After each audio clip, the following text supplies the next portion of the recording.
no bans thrown at it. I think, yeah, that's because so you ban 2 Xiaohu mid lane picks that you'd be comfortable on, but you don't take away the Yorick, which is a really fun matchup you mentioned earlier, into the Scion, getting coast through that early game, and then become a split push menace on. Now you start thinking about the 4v5 aspect for Weibo here. I think Victor works, creating a lot of space with the Graviton Well, with the Feather Storm, right? You have a lot of inherent protections for your carries. What's the answer for that? Well, a dive buddy. So Nocturne, Kai'Sa, Nico, no matter how you slice it, whatever Xiaohu picks and this light Xayah are going to have a lot of bodies on top of them quickly. I didn't even think of knock Ori as a reason to blind the Ori there for Xiaohu. Oh, it's... Okay, maybe not Orianna. Okay. So... Well, Ahri, I mean, Ahri can threaten and pull out R's at different points. But I thought it should be the Orianna. Again, I really like the value you get of just having the ball and zoning Xayah. It's Nocturne Ori. Like I don't think we have to advertise this. One of the worst design champions in the game. I do love Malzahar. I really do. Worst design champion ever. Okay. Most boring design champion. Listen, his Q is so OP, man. Just play it and enjoy. It is. Orianna locked in for Xiaohu. That was a Orianna's, or I will say Scion's to be really big this game because you get the bonus W scaling off the Yorick Gremlins, and also the Xayah doesn't want to go LDR, like usually is delayed in her build because she likes Essence Reaver and Flicker Blades. I think Orianna is very much forced to go Leandries, but her AP scalings are nice. Like, that's not a lot of AP stacking. It's kind of her responsibility to deal with Scion. So yeah, the Scion can be really big, and then the Kai'Sa late game damage is very real if Kai'Sa's not dealt with, but JiaQi's going to have to be very careful this game. It's going to have to be sheer peeling for that Kai'Sa, and there are a lot of early threats that Kai'Sa has to dodge out on in the fight. On the flip side, FPX, they're able to throw out the Nocturne Ahri dive, get their setup. A lot of tools they can use to take that R away from Xayah early. And when the R is down, when the Rip's down, that's when Kai'Sa likes to get in the back line of the fight, take care of the Xayah, and then play fights from there.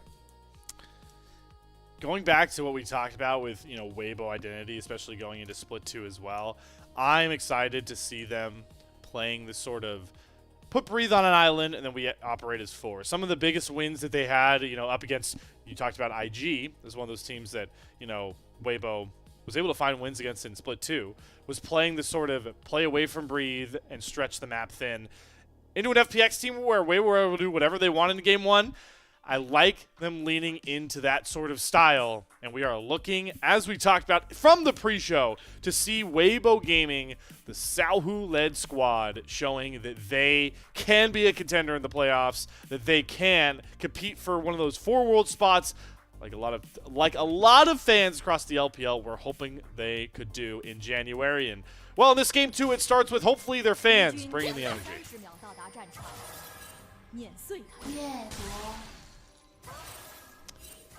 Or have we lost stadium mics? Oh, I heard a few. Okay. I heard a few. I just feel like I'm getting thrown off. But, nonetheless, we're on to the Rift here. Getting into some hijinks with some potential anti-invade tech coming out here from Weibo. Just trying to see if anybody moseys their way up on towards this blue side. And we get to see that, as expected, FPX, with their playmaking of the Nocturne, the Nico, these big teamfight ultimates at level 6, playing a pretty big role. The AI tracker feels like they're favored going into that mid-game, but kind of like last game, if they don't bring momentum there and carry it home, a Xayah, a Yorick, an Orianna level 16 Shockwave is a lot to deal with. That could be.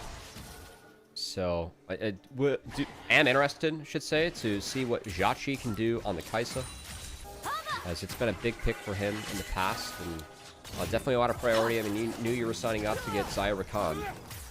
So we'll see if FPX can play out this lane, because I do think after the Nico nerf, this lane is a lot harder to be able to execute. And Xayah Rakan, can always find sneaky landing prowess into a lot of matchups if it's played correctly. For now, though, gonna have to give away control of level 2 here. That's a pretty big wave stacking up, so we're gonna play a bit slower. Luckily, they do have Tian pathing down towards them if that is needed. Again, another game where IYY and Tian are going to basically follow each other along the path, which is always fun to see how these clears do come across. I'm interested, Cubby, though, to see if hopefully FPX get into some sort of quick bot lane swap, because that's always the power you bring with Sion on your team as one of the best weak-siding 1v2 champions. A good call. I had a lot of CS tonight early on from Light. As well played so far by JiaQi and Jwei. Gonna be likely Nocturne clearing up this jungle first. So curious what happens with that bot crab, because do you think that Orianna on the bounce, like early on, you'll see Xiaohu using his pots? Oh, actually, good trade there from Kara, who does have second wind. And of course, Ahri passive. We'll see if Xiaohu can move. He might have to TP for this. And yeah, we have some movement here from Jwei.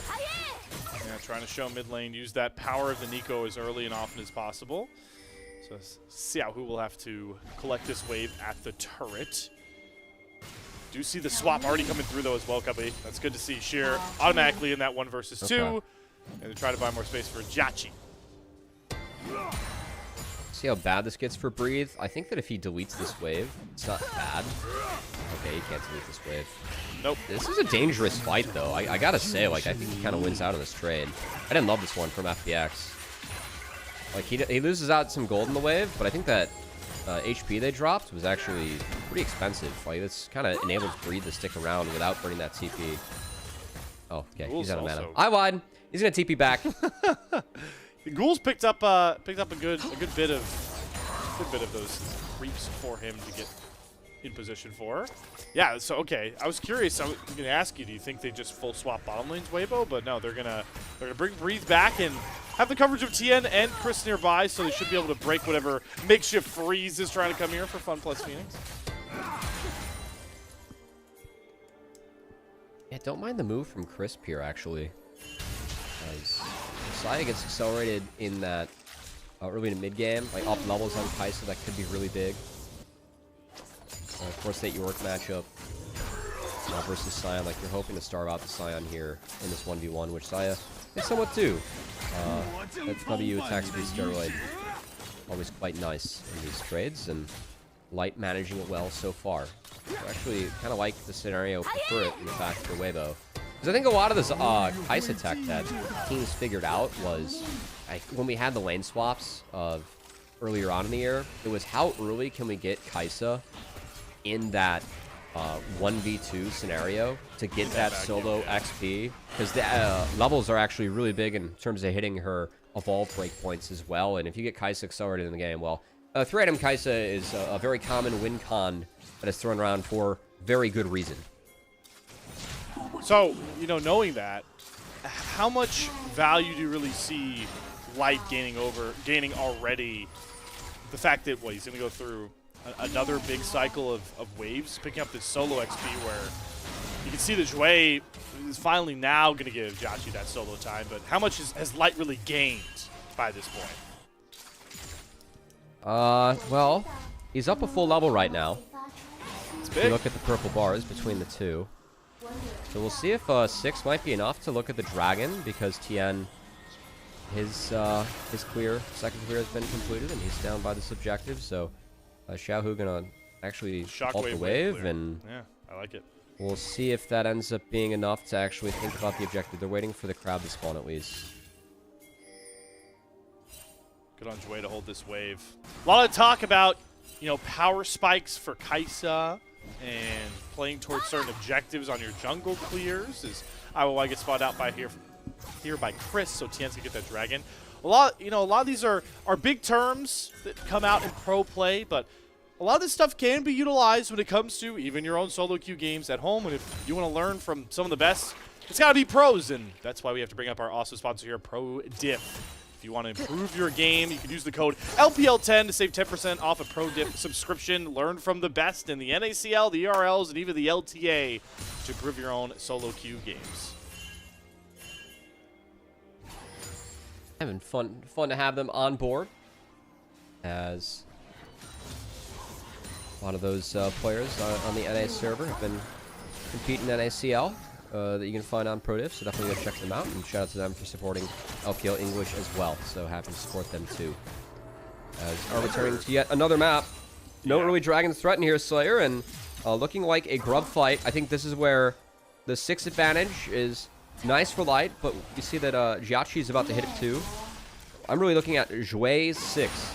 I think his 6 might really determine that grub fight, because yeah, like Nocturne Ahri fight here is good, but if we can throw a Pop Blossom in there too, that's a very FPX favored fight on screen for me if executed correctly. I was trying to get sneaky up towards this top side, maybe looking for a 3v2, but he will be spotted. Tian not far away, trying to really cover for this gank. IYY standing on a ward. Tian eyeing, just looking to potentially spring into action here as those grubs spawn. They were such a pivotal piece in game 1. The real only thing that FunPlus Phoenix were able to garner up that time round. Still just a lot of posturing, both top laners with TPs, with ults, but actually mid lane where the play gets made. The shockwave onto Care. Good charm mid-dash though on Tian. He does have to burn the flash on his own, but that gives IYY time to start up these grubs. And yeah, I like the flash burn there. I'm curious if Care, he doesn't really have time to wait for that TP, because he has ult up. If he's able to, like, TP back would be big, but okay, here we go. Here comes the trigger. Pop Blossom, flash forward from Jwei, is only able to grab onto the support. A good feather and blade color pullback from Light to create space, but they knock down Chris with 2 key ultimates. Tian, though, looking to re-engage. Spirit Rush out of Care. Another good charm comes across. Kresigar going to go down. IOI has to flash. Stairs going to land, but JiaQi can't get close to doing the damage. He's going to get knocked up. He has to flash back, but Xiaohu just doesn't have enough damage to really make sure that one hurts. Care going to land another nice charm here onto Xiaohu. Now he has to burn his flash. And everybody walking away rinsing. Okay, I like how FPX executed that fight. Again, we're talking about Nico's 6. They had the 6 advantage there between the supports and used it quite well. Oh, that's very critical, though. JiaQi's base stopped, and I think he's headed for the gray screen. Yep, a gift to Tian. Good call there by Chris to cancel those backs, and another plate gained as well. That is a huge saving grace. Yeah, I love Weibo and Tian there walking up, pressuring. He did the crab instead of taking that last Gromp.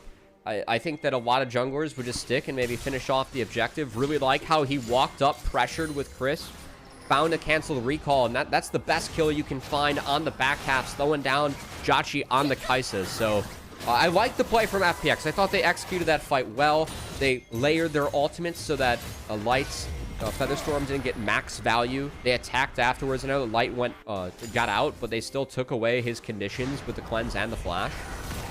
So again, see a replay. I mean, going on to Rakan, maybe not the call there if we want to really get picky. But again, we took everything away from Light. Like, that was executed nicely.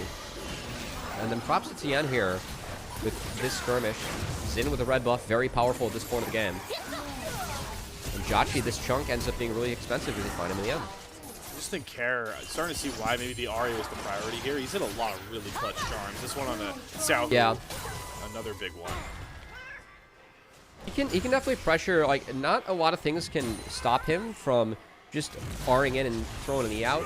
He can kind of sneak out of Orianna shockwaves. It's not like, you know, he's got Syndra with a scatter coming for his face if he doesn't make any mistakes. So, but his pick, like, the damage, it does fall off later on compared to the Orianna. So gonna need to have JiaQi carry that late game. So I think it's why it's really important they slowed him down. It's Weibo in return to the map. They've gotten back on. They get a dragon for themselves. They do indeed, and that's, you know, something we talked about earlier that I want to revisit with you, Cubby, is by getting that dragon. We talked about this Breathe Yorick pick. You think, how well positioned do you feel like this Yorick is picking up that dragon and the slower nature of this early game once again? Ooh, I mean, I think the biggest part about Yorick is that if they want to attack him in this mid game, they have to bring the Kaisa. Ahri's, I don't think, is not enough damage to get through a Yorick or Ahri Nocturne. There's going to be a pretty early break point in the game where Yorick's going to be able to survive that. And it's probably going to be second item if you know, everyone's kind of on even footing. Right. So I think that's the big thing for Breathe, is that as long as he has the Maiden up, if he gets 3 to go towards him, that's the winner-winner chicken dinner scenario. So what they can do with that time bot's good. And I mean, if he's drawing paranoias in the first place, I think it's a win. So I think that he's going to go pretty undeterred this game. And honestly, the goal for FPX is to kind of play the rest of the map, let York function, but hope that their comp is solid enough in the 5v5 and Kai's is big enough in the 5v5 to just carry through.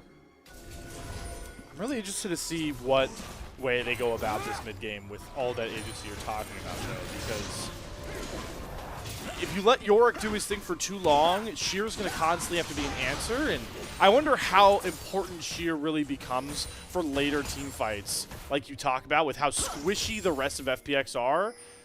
If fights can go any faster than just those initial bursts. I think it's really important to free Sheer from that top lane York play. You see it play in the mid lane with the paranoia, but a really good charm comes across here from Chris, and that nullifies the entirety of that engage from IYY.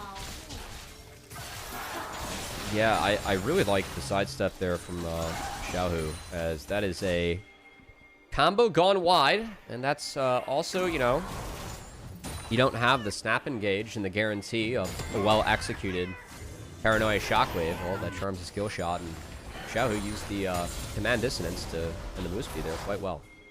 Sneak out of that one. So, opportunity lost, and those Nocturne ults, like, you missed out early on. That's a lot of tempo lost. It's a big cooldown and definitely a big playmaking tool. So this have the Hexblade to try and get more R's off in this early game, but overall, I kind of like where Weibo's sitting right now. It's going to be a little bit until I think JiaQi really has the gas in the tank to take over this game later, and even then, I think that he has difficult fights. I mean, there are a lot of zoning tools he has to deal with. Ton. I think every single time as Weibo, you can stall out or avoid having to walk into big neutral objective plays, you know, dragon stack counts you have to worry about. It is just a larger win.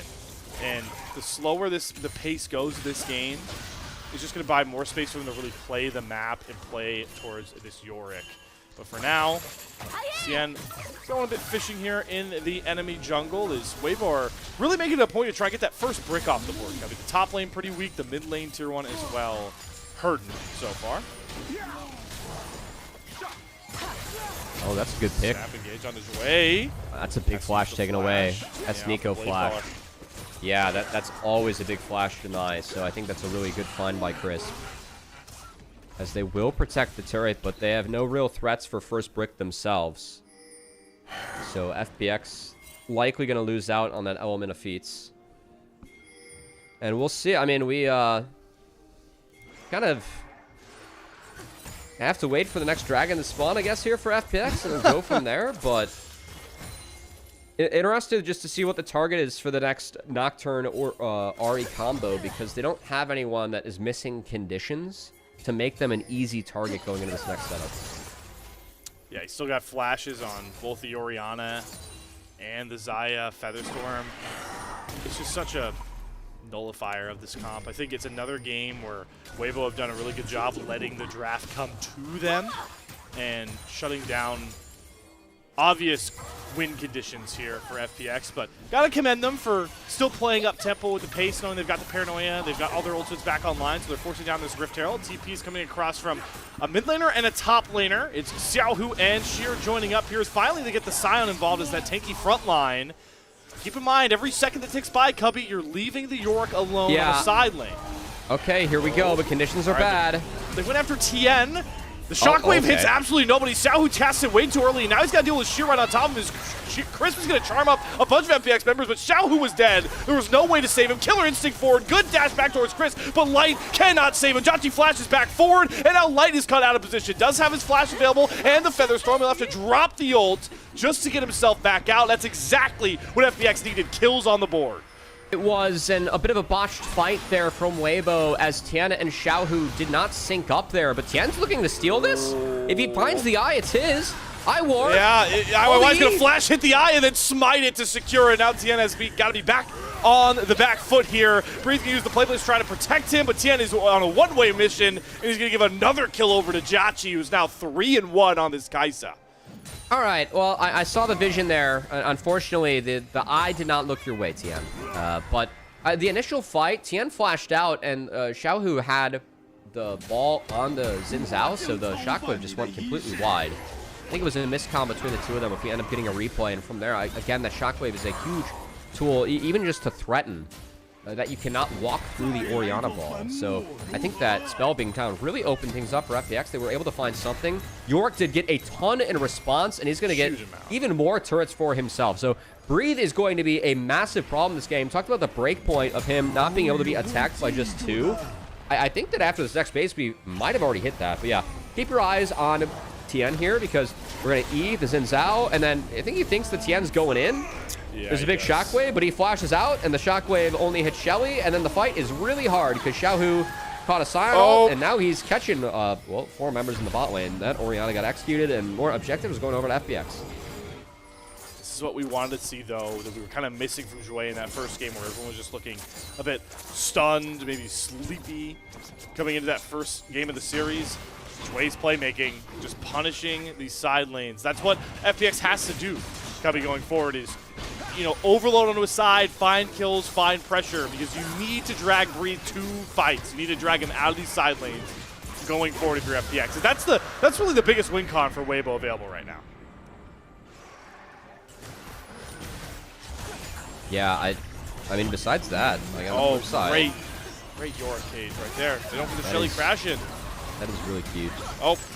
The way it still went through. On the flip side, it is worth noting that JiaQi did hit the Rage Blades, so 2 parts of the... 2. Yeah, 2 parts of the 3-item Kaisa in line, and Rage Blade, definitely a big power spike for JiaQi. So, I mean, we kind of set up that the unique parts of the comp, right? The Kaisa can get to 3 items. That's the way it came damage. They need Kaisa to have good conditions. That's set up for FPX. Breathe has that split pushing power versus the Scion that, you know, more effective in the 5v5. So Yorick is set up. Not being used right now by Weibo, but it seems like both teams have their alternative win cons. They're going all after Sheer. Want to get rid of the Scion. Softball onslaught. Going to use just get a bit of space. Good charm there from Care, though. Get Sheer out. Breathe wants to still go forward here. Chris going to force a flash out of Care as well with that Grand Entrance knockup. Weibo really wanting to force some sort of fight here, but they just take away some pretty key summoners and knock down the last tier 1 turret. Honestly, nice by Weibo in the long haul. I liked how Sheer played his way out of that one, though. Oh boy, Breathe, I don't think he was wanting to deal with the jungler over the wall here. Paranoia back forward. Otherwise going to go on in. Immediately gets charmed up with a Pop Blossom. Hits onto all 3 members. Shockwave comes back down. And Xiaohu is still finding a way to turn this fight. And with the healing of the Sundered Skies, Tian nearly fights JiaQi as well. Care gets away with a double kill. FPX still winning out in these skirmishes. I mean, 2 for 2, though, at this point. At least JiaQi was able to survive. I think more gold going over the Kaisa is good. It would have been really bad, though, if JiaQi went down. So the fact that he lives is pretty big. And this from Weibo, I mean, Lights, he's slamming the recall, man. Like, it's a Xayah Rakan recall. Blast Cone to put Breathe in a tough spot. Yeah, okay, Chris canceled. Light did not. He needed the second item and created the numbers advantage. But even with the numbers advantage, like, that's a lot burned. I think, again, Nico Flash, very significant. That being burned for a 2 for 2, I don't think is really a big win for FPX, especially when they don't get any neutral objective in the back half. We're going to have to keep our eyes on this Nico, on Jwei. A champ that I think Jwei plays very well. It's a great champ for him in FPX and Split 2. He's one of the early supports to really adopt this pick before it became dominant in the LPL, as it really hit the LCK first. I do think that missing that flash now for bigger fights are coming up as these monster objectives are about to spawn is very significant. Honestly, kind of a win for Weibo, considering they got a 2 for 2 in an even game state. But what will drag them back towards another 5v5? Good old Otacon. And FPX leaning up towards that side of the map here. A fun game to play now going forward. W, you talked about it earlier, you know, 2 people to match Breathe, but I'm curious who FPX feel more comfortable catching side waves and just, you know, keeping this Yorick at bay, because right now they've made the switch there. They're sending Care down to clear out these waves instead of Sheer right now.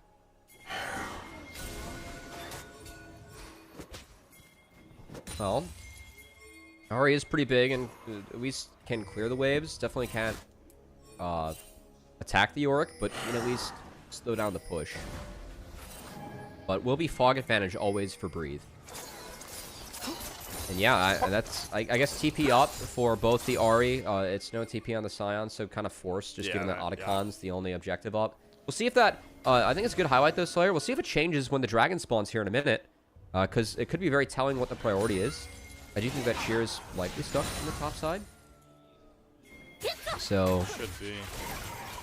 Waiting to see when... I think Breathe has second item. He's trying to get this reset through. He wants this Shojin really bad. Get that one down.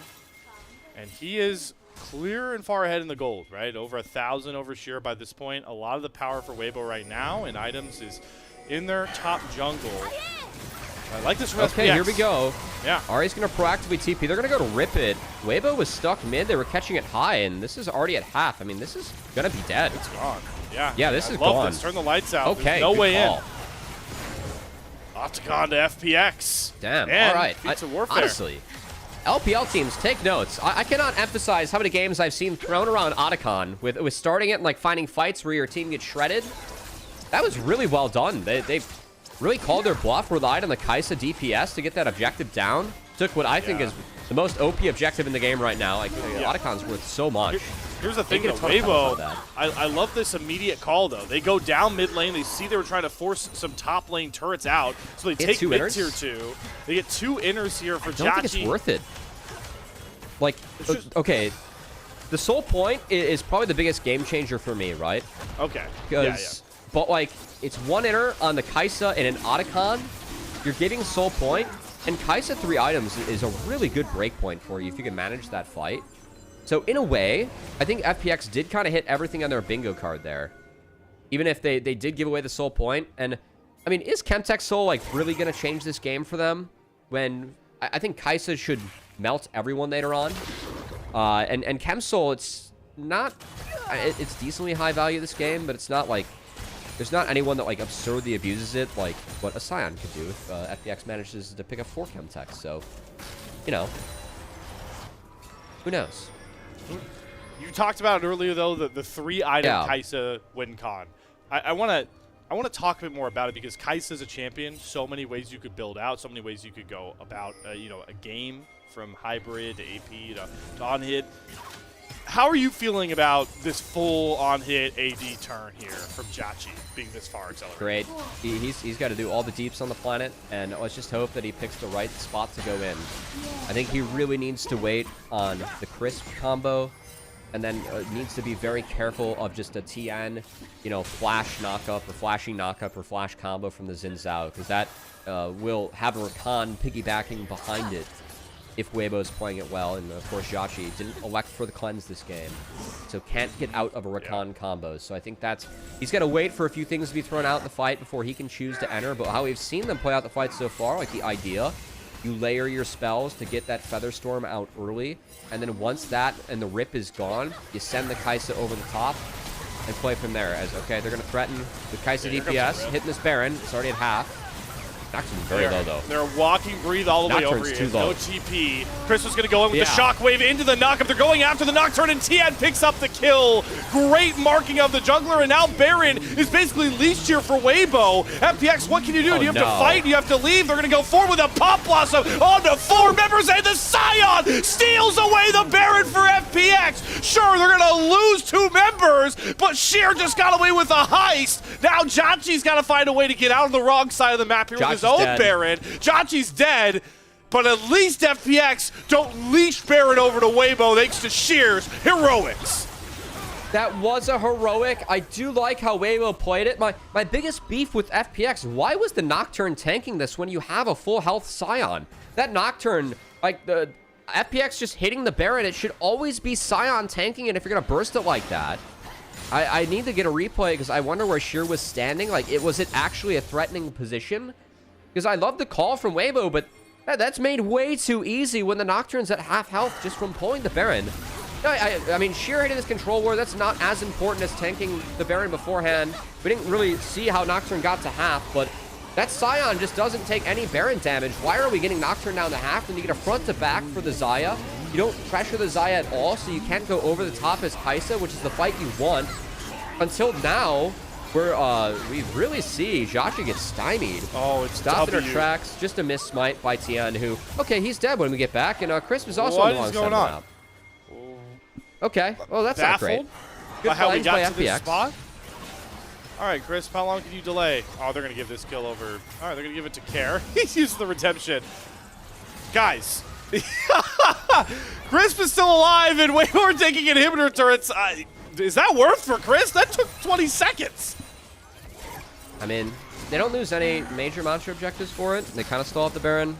It's whatever. I don't know how Weibo got there because we were in the replay. It was kind of weird. But, yeah, I think that it needs to be a world where... I mean, yeah, FPX shouldn't be here. Like, let's be honest. That Baron should have went over to Weibo. If they get that Baron, like, it's game. We're talking about this like it's a really clean 2-0. All right, here we go. They're trying to take Care's Baron off the board. I mean, Lights in base again, man. I don't think this play exists. As Tian, okay, yeah, he R's, and I guess that's just an unconnected play because Crisp and Xiaohu didn't go to help, but again, Lights in base, so and they had Baron. Just don't think that's there. That said, we can play for Dragon conditions now, and of course, this is Soul for Weibo. So the Otacon play, I like the boldness from FPX. I thought the Otacon take was actually a decent idea. They got an inner on Kaisa just to give away 2. But now, this is the gambit that you play. They at least have Baron to help it. Okay, fast play. Tian, no flash. They're going after Tian without flash. Crescent Guard doesn't mean squad because FPX drop all the damage on top of him. Good double snare also comes across as JiaQi goes in the backline, flashes away from the grand entrance. JiaQi is just turning, burning through Weibo, but the shockwave will tag him. It looks like he's done enough, though. It's Xiaohu and Bree. There are only 2 left to try and deal with the rest of FPX. Care gets caught in the play place, though, and now they've lost all their damage, and Bree is starting to free roam on to this fight, trying to use the Matum and his spacing as best as possible. As once again, we get 2 teams caught on the wrong side of the rift. Xiaohu is going to TP back in. And IYY is going after his Raptors camps, and we get a wacky end of that fight. I mean, he has the jungle privilege because I like the fight from FPX. I like the idea. Tian was dead right when he looks at mid-wave, and they execute, but he tried the jungle privilege back, which delayed his recall. Now he recalled. Dragon might be ripped, and there couldn't be a smite. Keep in mind, this is Soul available for Weibo. Orianna has a lot of DPS. Paranoia is up, but he's gonna have to Paranoia for the steal, and Weibo's here first as a group. So I thought, like, FPX, the way they played that fight out, wasn't good enough. They still lose out on the Soul, so they win the fight, but lose the Soul. And that kind of makes the Otacon Gambit null. Gotta think how much impact. Yeah. How much impact did Care dying there in that fight without TP being able to come back? This is good. I'd like to take on the Tian. This is a great ult from Sheer. The setup on the white too. They get the flash. His conditions are bad. JiaQi's entrance. This is the big one. I guess go and execute Rakan plus Xayah, but you could just ignore the Rakan, start hitting the Xayah early on. I mean, maybe it kills Xayah like that much faster where you dodge out on 1 auto and then have better conditions for the fight to live. Xiaohu did have a wonderful fight there. The fact that he played out, was able to TP back, is the reason they were able to pick up the Chemtech Soul. So I know that Kara's had, you know, the big numbers on the screen. I do think that Xiaohu has navigated his way out of some of these plays quite well. Keep in mind, this is a matchup where we said he scales really nicely and can threaten that Kaisa. We'll have to see if he's able to do so later on, as the Chemtech Soul is inbound for Weibo, and well, that's a little bit of like the 2 dragons are a buff to the healing, the shielding, and the tenacity, and then the Soul means that they're harder to kill getting low, which that's going to mess with JiaQi's game a little bit, because keep in mind, he's shooting into that backline to find those executes. I think, yeah, that last fight, Care flashing to get that extra Q off on the Xiaohu, who doesn't get the kill with the Seraphs, and gets caught in that play in the I always like to call it the play plays. The York trap set was really big. It's just the small things at the end of some of these plays for FPX that are head scratching. This game in general has been really topsy-turvy with some of the mistakes made, and now we settle into a spot where Baron hits in about 15 seconds, and Cubby, we get to test it. How much do you value this Chemtech Soul you're talking about? Might not be that much of a difference maker. Yeah. Well, I mean, we'll see. Like, again, the scaling of the Kaisa, you see the DPS, and of course the Scion. Like, Sheer is so big right now. And he's holding the door, so we'll see if Weibo can get in. All right, let's see if FPX can secure this Baron on their own. IYY is definitely healthy enough. They're going to go after the Scion. The lights go out just so FPX can secure this Baron. Sheer is going to die for the Baron that FPX are going to get. Now they've got to get out with these 4 members sporting the purple banner. It's kind of a hide-and-seek game for Weibo. They're not going to catch JiaQi. He gets his back off. They instead go after Care, who does manage to kill off Crisp and gets another stack of his dash back up, but he is surrounded. Xiaohu has to be careful not to die next. Here's a Shockwave. Once again, hits no one, and it forces a cleanse out from Light just to make sure they kill off Care. Okay, I think that's okay for FPX. I mean, at least they get the Baron. It's, this game is a bit of a tester now. And again, I just really want to see if JiaQi can carry this through. He's going for kind of a drain tanky build between the Terminus, the Bloodthirster, and what looks to be a GA Blast. Yep. So, and he has to be very wary if this is the build. Keep in mind there's no magic resist in that build. He has ways to play around the Shockwave, but that's going to be a really threatening spell to look out for too now. We teased earlier that he has to be, you know, you're waiting for Xayah to burn her skills to go in, and then hoping that Rakan Zen are down, like, spells, you're going to track that. You really need to track ball placement and Shockwave now. Because at any point, Xiaohu, I think, can make a really proactive play, and if a Shockwave catches that Kaisa, that is a game-changing moment in favor of Weibo Gaming. So, JiaQi's going to have to be careful, but again, definitely has the power in the items now to see if this guy can carry late. I wonder how much value you would have gotten out of being able to upgrade that W Void Seeker, build a bit more hybrid. Yeah, I know you like the Drain Tank, and you know the Crescent Guard can nullify a lot of this AP threat, but you are leaning so much onto that, like you called it, the really critical positioning, building this AD. Yeah. Whereas you have a little bit more space bot with the hybrid. Honestly, I can see it with like setting up Nocturne. Yeah. But I think it makes it harder to break the base, which is already very difficult. That's true. For FPX, because like when the map narrows up enough, then the poke doesn't matter quite as much. So that said, Elder is going to be up here in almost $120, and Baron won't be on the map, so I'll focus on that. I'll focus on Sheer to see how much damage Light can bring to get rid of this tank. Sheer chunked down to about 60%. They have a TP coming on the back end. The Lights are going to go out. They need to make sure they mark Care. TPing on the backside as the Paranoia is going to go down on Tian with that GA, but Xiaohu is charmed up, and the Pop Blossom hits onto 4 members of Weibo. It has to be Light trying to go back to front on the wrong side of mid lane. As JiaQi gets trapped in that place, able to get back out. Sheer zombified Mummy goes back out, but the charm hits onto Crisp, forces the cleanse out of Crisp as well. And now FPX have first track on the mid lane with that Baron still alive for a couple more seconds. Looks like Chris caught that on purpose to protect his teammates. I know it got him low, but yeah, that fight, I mean, that was a really nice execution on the Xiaohu. I'm surprised that he lived as long as he did, frankly. Because I really like the angles that we saw there from Kara and Jwei. That was a good start to the fight. Yes, Light got some work done. But again, like this is nice. We're hiding the TP with the Paranoia. Weibo have no idea this is coming, and I think that going for Xiaohu is warranted after the impact we've seen if he's able to function in the last couple of fights. Really nice charm thrown towards both the carries. Xiaohu chained up. Again, surprised that he lived as long as he did. On the flip side of the fight, JiaQi had flash, had ult, so I was looking at him to see if he went deep within the last half, but just wasn't the case. Sheer's ulting back to this. Won't have ult now for the fight. It's getting very low. Yeah, we're flipping. FPX, they have to go forward now. It's going to have to be a hero steal from Iowa White. He doesn't get it. Tian secures the Elder, and that's just going to ruin the entire game plan for FPX. He goes down valiantly. But now the big bad Greybeard Dragon buff is onto Weibo, and with that, they feel like the most confident players on the Rift right now, and they're going to walk and march their way towards the base of FPX. Yeah, it's kind of just a death timer diff. As the Scion wasn't up, Sheer did his best to get back, get involved, but with no Scion, they couldn't walk in to take any space.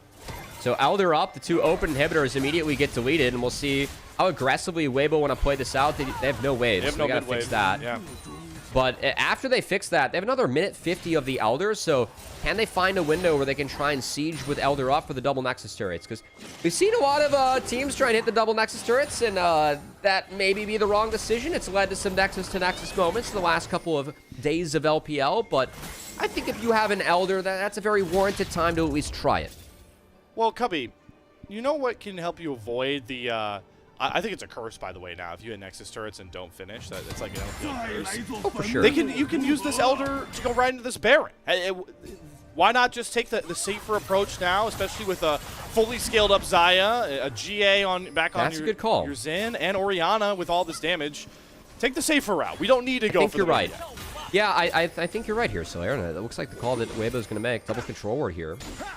And mid-embankment and in the topside jungle. Going to be very much a tough uphill battle for FPX. One that they look like they are ceding, given the power of the Elders. So we'll see. I mean, there's a choice. They're going to at least get the top outer turret. I think they have time to do so before that Baron spawns.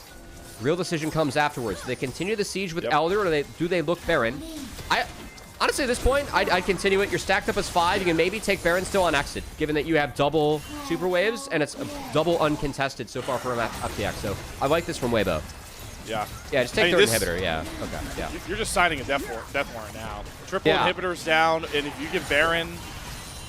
Weibo going to be careful, though, overstaying here. I think Baron's just the call. You're going to lose Elder in 15, and they're going to shift on up there.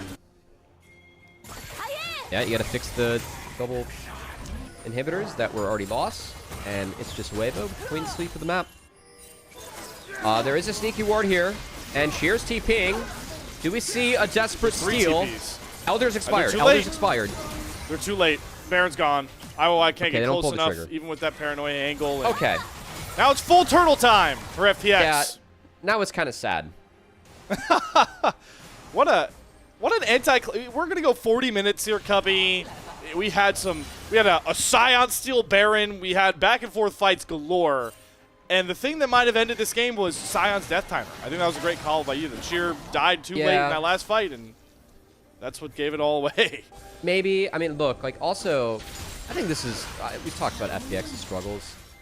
We just didn't see them make a call or, like, pull the trigger. I do think that Scion's death timer affected the Elder, but I don't know if there's, like, a real way to play it out, but I think this team is missing so much shadow in his direction. Again, a younger team for sure. Especially when they added JiaQi. I don't think the plan was to lose shadow for this split. And a lot of those things, he's bringing the BOG. We do know that he's talking a lot in that team. And doing a decent job. We'll see how he does later on today, which might be happening here soon, because it seems like FPX in the last breath. Another good charm there, though, from Kerrigan. Tian very, very low. They're going to get the knockup. Redemptions are coming over. And there goes IOI going up the backline, but he flashes out just as quickly as he goes in. And the charm knockup is going to land. Light, though, not able to get that blade color down. But Weibo, they can play this patiently. They can just wait to bring unfiltered levels of super minions up towards these Nexus turrets. It's all on FPX to try and clear these waves out. Jwei's going to go for the Pop Blossom again. Hits onto multiple members, but you can't get JiaQi in. JiaQi is your win condition, and he's got Tian flashing up on top of him. Tian maybe went a little bit too far forward. The Shockwave is going to find IYY, but JiaQi needs to survive, but he doesn't have any time. His health bar disintegrates. FPX's chances in this game disintegrate. Their chances in this series gone. Their chances in play-ins locked in thanks to the Weibo 2-0 sweep. Look, it was a better game too, but it's still a confidence builder for Weibo. FPX, I thought that game was competitive. I liked some of the trades we saw and their ability to at least think about playing towards the win cons that we had, but Weibo, the better team on the day, as they find the 2-0, pound FPX, and then beat them in a closely contested game with just better late neutral setups, and made that closely contested game look pretty not close with the control they had of the neutral objectives later on. And while, we don't have access to their comms, we don't know what the voices are like in those FPX's, stressful spots. I think you made such a good point, Cubby, that the consistent direction or just consistent initiative for FPX it's just not always there right now with this current composition of a very youthful team. And we saw it really show in this game too. Yeah, I think that FPX, it really has felt like they're a bit of a shell of their former selves, and now with a loss here, it locks them into facing either EDG or NIP from Group Nirvana, and those are the two matchups that we were saying you probably want to avoid. Those teams have definitely deserved that moniker from the play that we've seen in Group Nirvana, even if it's Group Nirvana, and I think it'll give FPX a real challenge. We don't see some improvements there, and I know IYY, newer player, like the Shadow's going to be the leader of a young squad, but man, at least we saw, I thought some positives from Sheer. Like, frankly, I actually thought Sheer had a pretty decent day today. But, yeah, it just feels like, whatever it is isn't enough in the FPX camp. And I'm kind of lost on, like, what realistic way they can actually start to compete in this group, because they just haven't been able to prove it, and we're almost done with the second round robin now. It's always, it feels like with FPX, they have a sound identity. We can use this, this last game as an obvious, tie into it. They have a good identity from draft.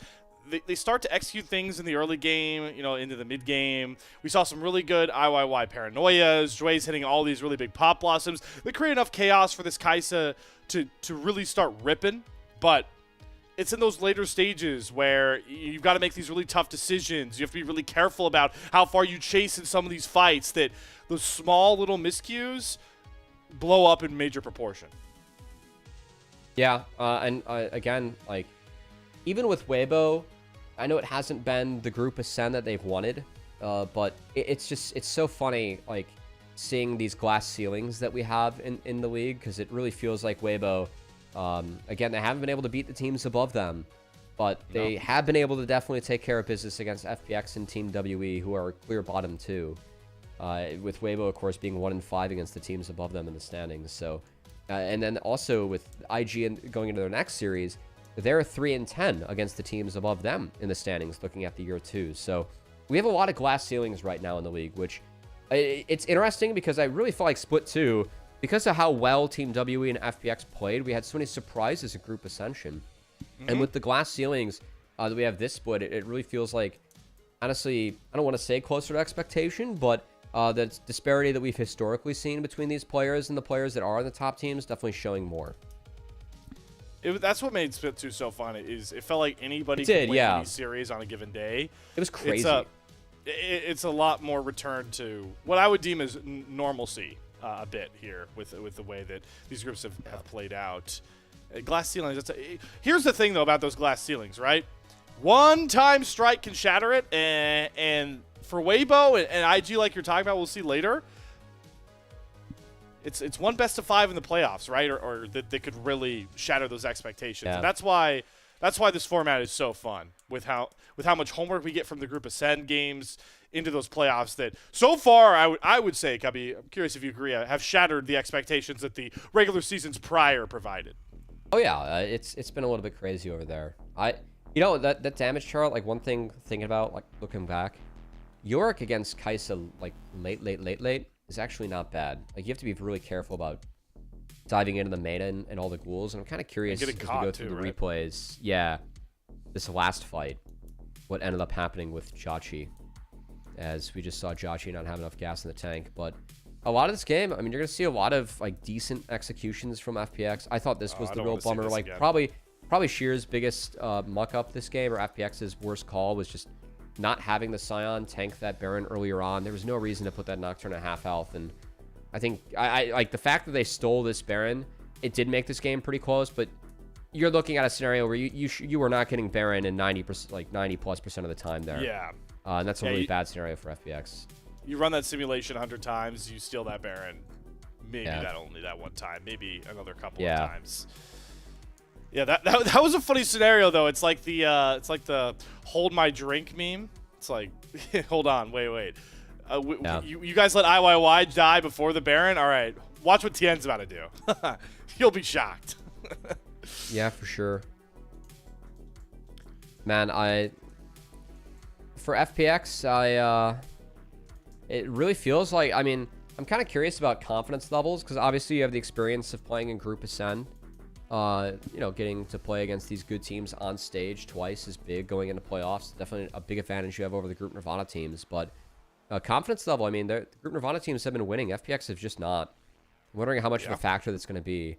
And I do hope that, in those playing games, we see more moments like this from FPX, because Jwei's Nico is good. I really like this setup. I know this fight didn't go exactly how they wanted to, but I thought this was a really nice moment from FPX in this game.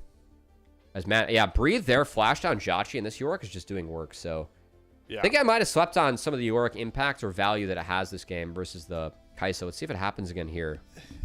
I think this last fight is just the problem you have with Kai'Sa, right? The flash out's bad from JiaQi. That's a huge mistake, because you're out of the Xin damage. Like, the knockup was already used. You just have to stay in the arena and kill the Xin and then play from there. Yeah. Because he kind of flashed air. So that is a really big late game mistake, but yeah. Yeah. The point I'm trying to say here is, like, he doesn't ult in that entire fight, right? Because there's no spot for him to. He gets popped by the GA. He flashed out of the cage. It's that difficult thing you have to do on Kai'Sa is it's almost you see so many Kai'Sas like fly across the screen, die in backlines, but I really feel like it's a disservice if there's a fight and you're playing Kai'Sa where you never see an angle to go for that. That's when I feel like a fight is already pretty doomed. I'm glad that Breathe earns this MVP. You're starting to get behind this the more and more you watch the replays, Gubby. Yeah, he didn't die. He was gifted the 2 inner, or a lot of turrets early on. He got the first 2 outer turrets of the game, and yeah, he did work. So props to Breathe. That KP for York actually really good. I thought that those fights, you get really big when you get this many items, and it was definitely giving that Kai'Sa a headache. I don't think that, again, that Kai'Sa build, like when you go when you don't go Nashor's Tooth, it enables you to go for stuff like the Randuins and the Jack Show and just be such a pain in the ass, because a lot of your late game scaling comes from those passive procs, which do scale off of AP. So maybe that drain tank, the drain tank build looking back, I don't think it was it either. I think you had to be a little bit more bursty. Well, they'll have more than enough time to hit the film room and try and study that one. Last takeaway before we move into our next series here, Cubby. One of the things you said earlier that stuck with me, as much as we talk about Xiaohu and Weibo, it's the supporting cast that we really like to ask a lot more of to kind of prop up Xiaohu. In these 2 games, it's a crisp MVP Alistair, and now it's a Deathless Breathe performance. That also just boding well for these Weibo stocks rolling into the play-ins.